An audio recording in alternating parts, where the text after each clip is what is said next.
Good afternoon and welcome everybody to the webinar 1 of our Cancer COVID-19 Recovery Series.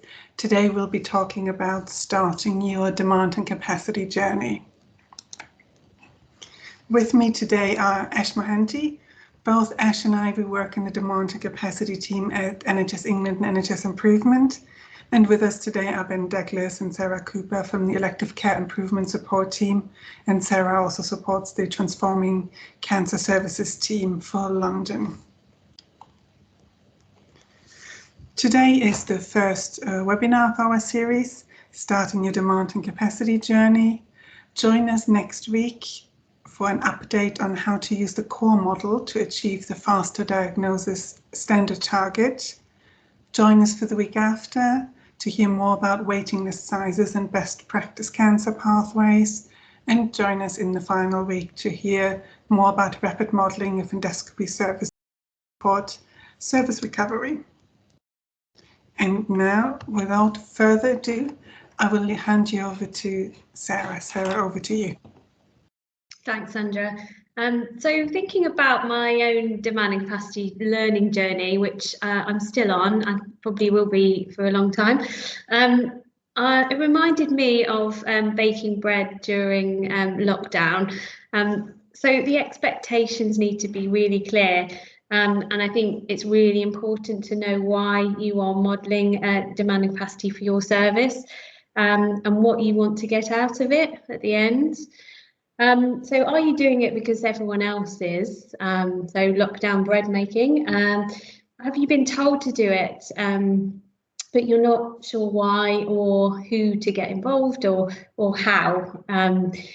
Or do you have a specific reason, already in mind? So do you know you need to build capacity, or do you want to sort of look at the impact on your demand and capacity due to a change in pathway or referral criteria or COVID, for example?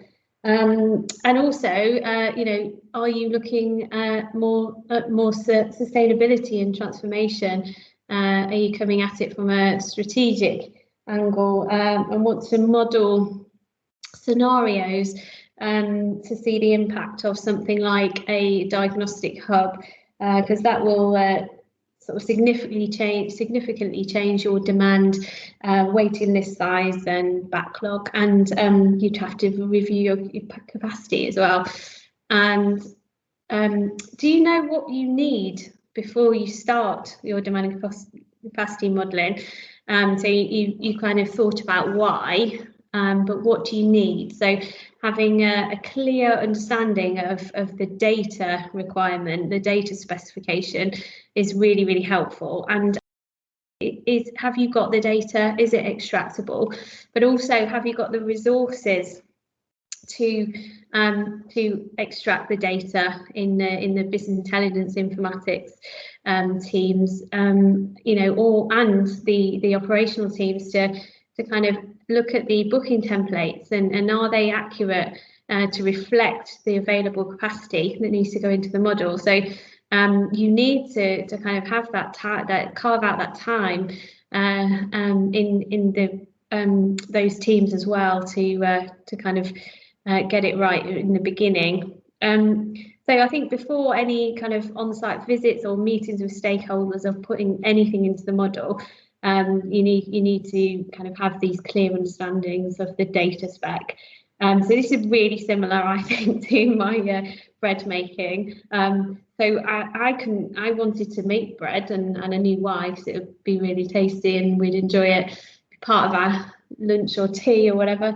But I couldn't get any flour, so I didn't have the resources to do it. And actually using an alternative or some out of date sort of yeast that I found in the cupboard and thinking it'll be fine, bringing it, doesn't work. You have to start again.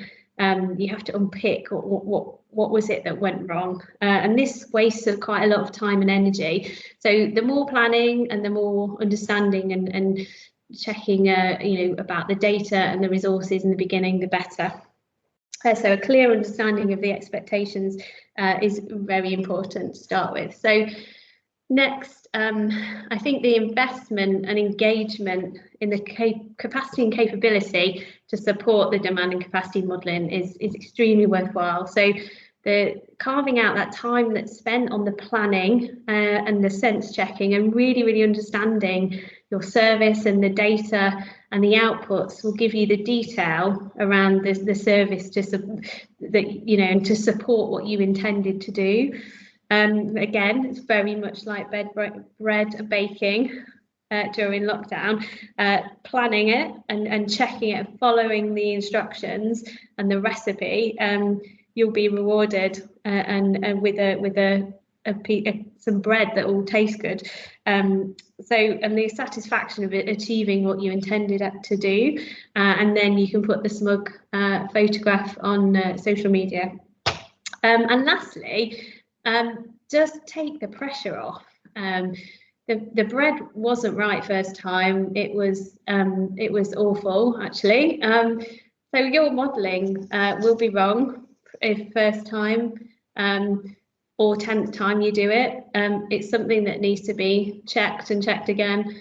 And there'll be data errors, there'll be incorrect information, there'll be things that won't make sense at all, things that need unpicking, and it will probably be frustrating and annoying.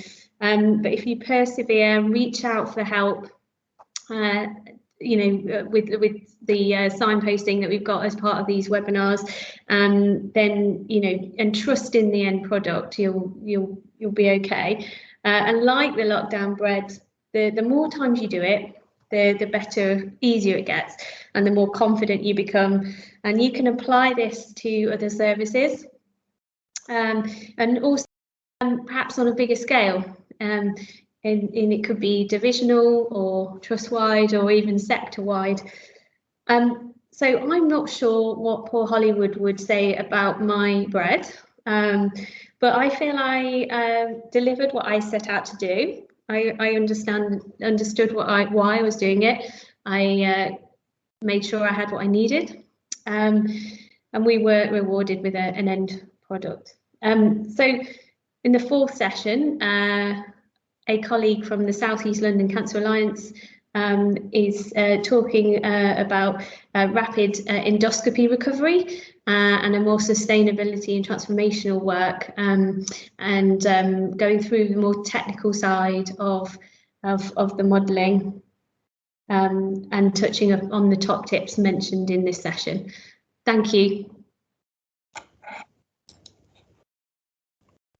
Thank you very much, Sarah.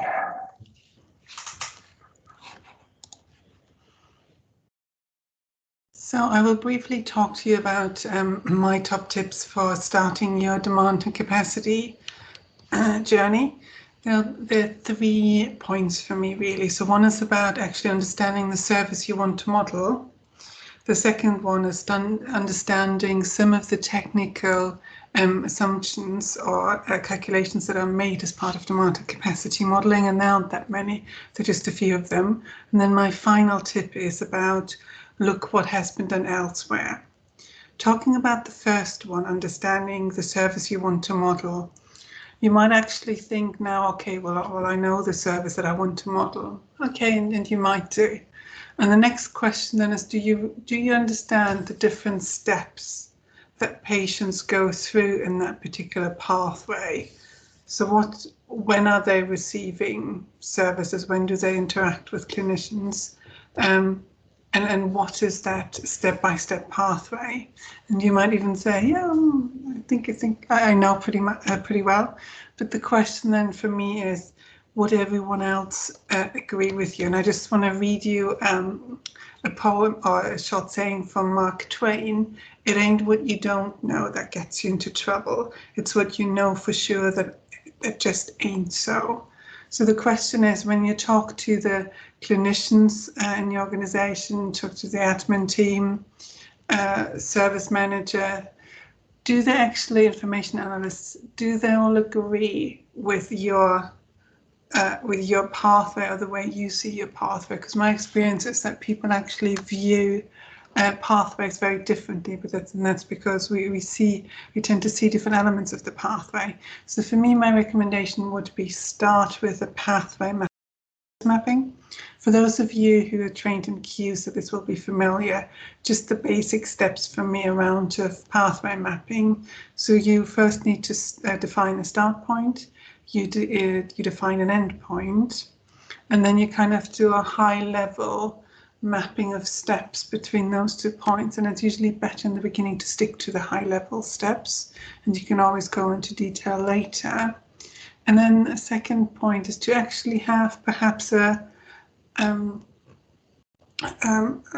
flip chart where you can park your ideas, because as you will be discussing the pathway, and the interesting bit won't be the pathway that's being mapped somewhere, it's actually the discussions around the pathways and improving your understanding about it. And without doubt, there'll be some suggestions for improvement made. So just having an idea park will help you to come back to those ideas later on. If you would like to know more, I would refer you to a session. So we ran it in the summer, a process mapping. It was 2 colleagues from CUSA who talked about process mapping in a virtual environment.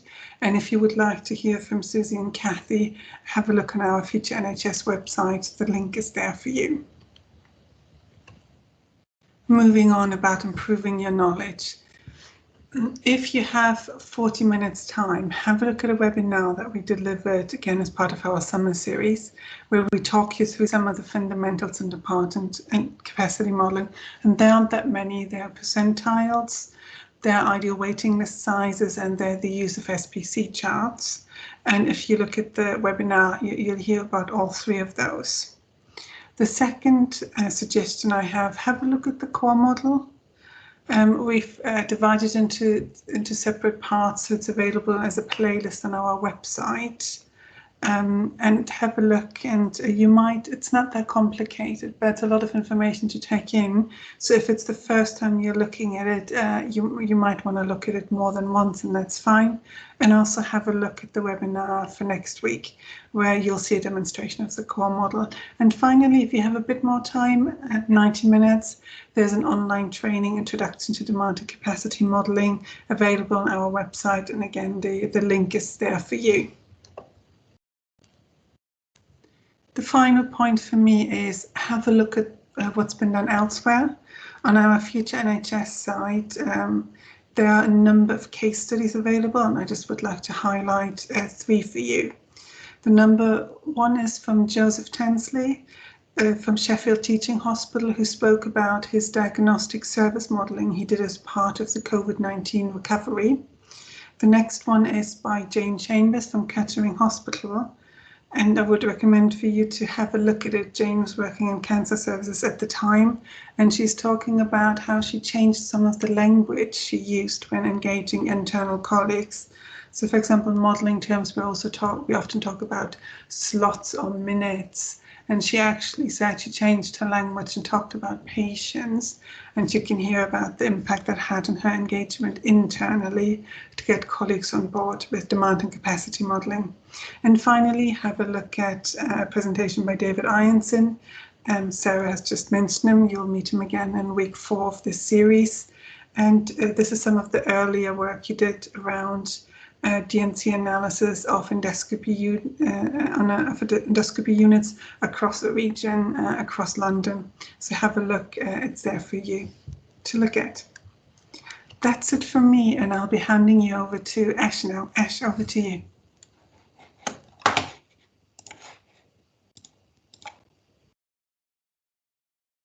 Thank you very much, Sandra. So I'm going to go through my 3 top tips for getting started in your DNC journey. So the first tip is involving the right people from the outset, asking the right questions to all of these people, and finally looking at cancer waiting times targets, acknowledging these, but also being aware of the implications that these may have when you're planning your service. So first of all, involving the right people. From the get-go, it's important that you get everybody in the same room and having the same conversation. And the core team that should be involved in your demand capacity exercise listed on the screen, but it's important to ensure that you have an operational lead and clinical involvement. And this is just to ensure that you have a credible model, because if you don't have that clinical involvement, you don't have them actually sense checking the outputs of the model. How do you know that your model is actually credible? How do you know it's a reflection of reality? It's important to highlight that a demand and capacity exercise is very much a team effort. It's not all down to a single individual or a single team.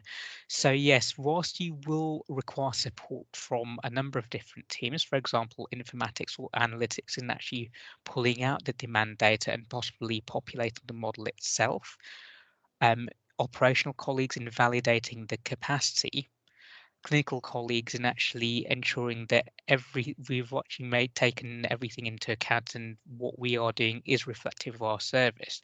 It's important to work collaboratively to do this. Don't work in silos. Some questions to ask to the group that you set up before you get started is, what are you going to be using as your proxy for demand? And this is just actually to get a sense check of whether the information that you're using is good enough for your purpose. Now, you may not be able to get this completely right, and no model is going to be 100% accurate, but it's just a case of actually acknowledging that that may be, and understanding any caveats or limitations of your data and how you may want to adjust your model to take this into account. Secondly, how is your service going to behave moving forward?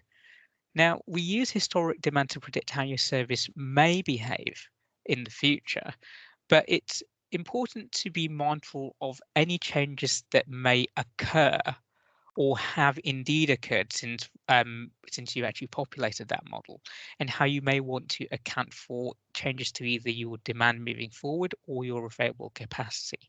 And those are just some questions to prompt some thinking. And there may be other questions that you want to ask as well. And finally, and also very important, is, has the capacity information been operationally verified? What I mean by that is, it's possible to extract your capacity information from a number of sources, for example, your patient administration system. However, how do you know that what capacity information that you've got still reflects what your service looks like today? Are you sure that you may inadvertently have not captured some clinics which may have been shut down since and may actually be an overestimate of your capacity? And again, it's important to ask all three of these questions. What will you use these proxies for demand? How will your service behave moving forward? And has your capacity information been operationally verified? Ask these questions, challenge them, and once you actually know that we've got a good basis to move from, then move forward. Finally, once you've actually populated your model and you're looking at the outputs, do these make sense? The outputs of the models themselves shouldn't actually be telling you anything that's new. It should be reinforcing what you already know, but is actually quantifying that. And if the outputs don't feel right, it's quite possible that something's gone wrong earlier on in the process. So again, if the outputs don't look right, go and ask those questions again and see if perhaps that's where something's actually gone awry. Moving forward to performance indicators. Over here, I've illustrated what a plausible pathway could look like for you for a particular tumor site. Not all pathways may look exactly like this, but here's something which could be plausible. Now, demand and capacity for me is actually asking two questions. Do you have enough capacity to see your patients? And are your patients being seen in a timely manner? As Sandra mentioned earlier, we talked about the core model and we talked about waiting list sizes. And I would like to just show some outputs of the core model for the first step in the pathway where you're trying to see your patients within 2 weeks. So in this case, when we actually set the model, configure the pathway to see patients between day 0 and day 14 after receipt of referral.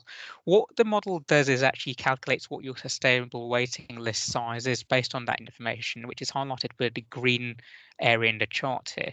The current waiting list size is actually highlighted by the blue dot. And the terminology that we use is the dot and the box. And over here we can see if we're aspiring to see our patients by day 14, we're actually okay as far as our sustainable waiting list size goes and where we are. However, if we reduce this to day 12, you can see that the current waiting list size is actually higher than the sustainable waiting list size. Using this to day 10 and down to day 7, you can actually see that over here, the current waiting list size is actually twice as large as what the sustainable waiting list size is.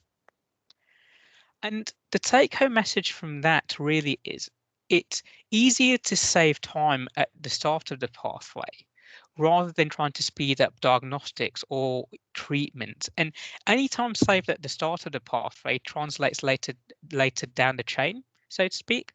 So if you see your patient sooner from the get-go, you're able to actually save time moving forward, and it actually gives you a bit of a buffer as far as waiting time targets goes, but more importantly can lead to better outcomes for your patients.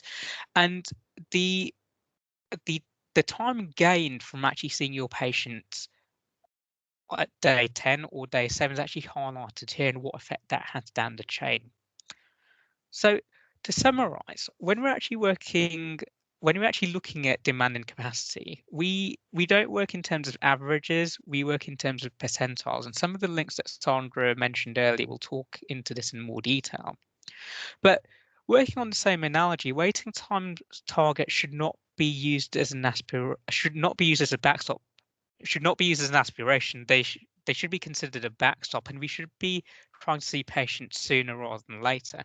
It's important to look at the pathway as a whole. What happens if you increase or decrease the time taken at individual sets of the pathways, and what are the upstream and downstream effects of this? So my take-home message from this is really look at the pathway as a whole, involve the right people, and ask the right questions. Don't work in silos. Make sure that everyone's working from the same page, and take all of this into account before you actually start your demand capacity exercises to make sure the first iteration of that is as good as it can be.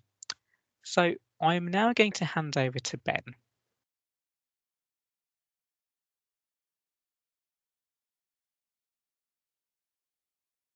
Thanks, Ash. Just whilst you're getting the slides moving there, I'll just introduce myself. So my name is Ben Douglas. I work with the Elective Care Improvement Support team. I'm an operational manager by background, so I try to bring an operational slant to any discussions around demand and capacity. And I think the important thing that I think at the moment is around the context in which you're doing it. So obviously COVID has happened, and that has changed the way that services are being delivered. But it also means that pieces of work like demand and capacity modelling that might once have been kind of quite proactive pieces of work and maybe done over an extended period of time now have a huge urgency around them with a slant on recovery and recovery trajectories for services. So a lot of the people watching this recording will probably be operational managers within hospitals, and I can imagine, and I know through the work that we've been doing, that a lot of you are under pressure to produce recovery plans for services to give your senior managers an idea of when things are going to return to, when the waiting list is going to return to a manageable size, when capacity is going to be back up and running at pre-COVID levels, when demand will return to pre-COVID levels. And those are all difficult questions to answer, but part of that solution is demand and capacity modelling. And that has got us thinking within the team and with our colleagues in the demand and capacity team around this trade-off that exists between time spent on modelling services and the quality of the output. And I think the conclusion we're coming to is that you can get a lot of good enough information, maybe not perfect, but good enough information quite quickly through use of the models that is good enough to make decisions on the back of, and can certainly help you in an emergency situation like we are currently in now.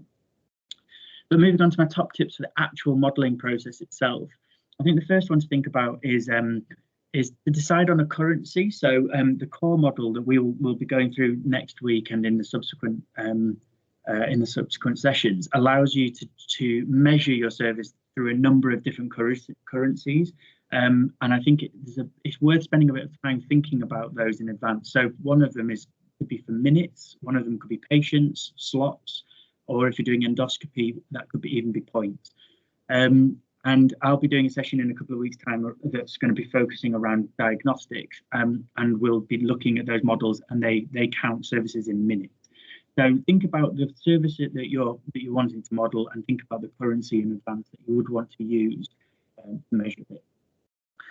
The second point would be I was suggest that the modelling that you do has to pass the gut feeling test. Now, those of you who have done modelling before will know that it's an iterative process, so it takes a number of goes before you get to an end product you feel confident enough to put your name to. But the final hoop should always be the gut feeling test. Does the output of the model chime with what you already know about the service?